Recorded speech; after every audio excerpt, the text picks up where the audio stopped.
Dans la prochaine capsule, je vais voir avec toi qu'est-ce que c'est des termes semblables.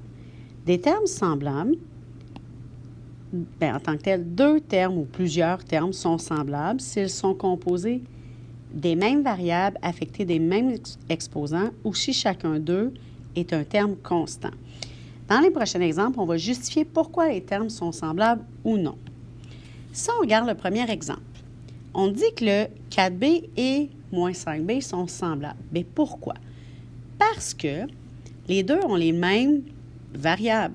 Donc, on va pouvoir dire car ils ont la même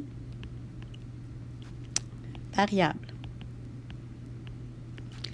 Au numéro 2, on a 6xy au carré et on a xy au carré.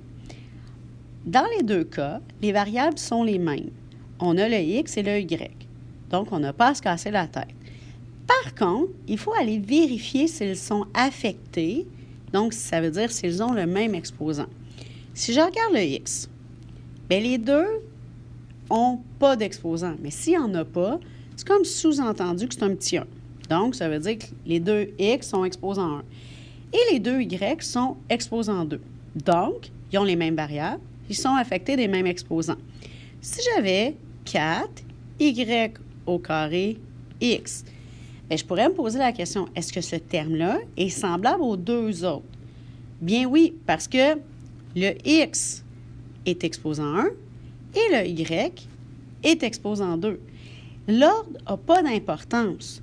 C'est vraiment les lettres, donc les variables, est-ce qu'elles sont les mêmes et est-ce qu'elles ont le même exposant? Les coefficients devant, ça ne change rien. C'est vraiment les variables et les exposants. Donc, on pourrait dire oui, car ils ont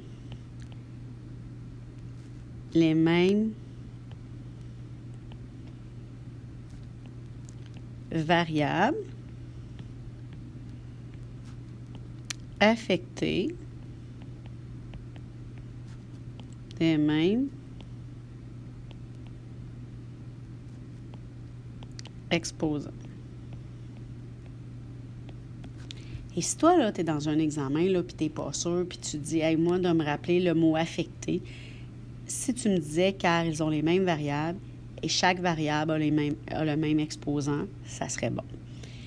Le numéro 3, mes deux termes n'ont pas de variable.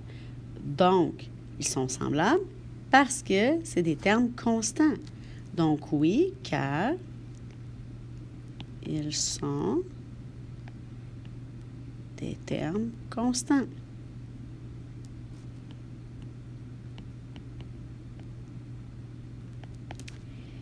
Je vais te demander de faire les 3 prochains exemples pour expliquer pourquoi ils ne sont pas semblables et on va les corriger en classe au prochain cours.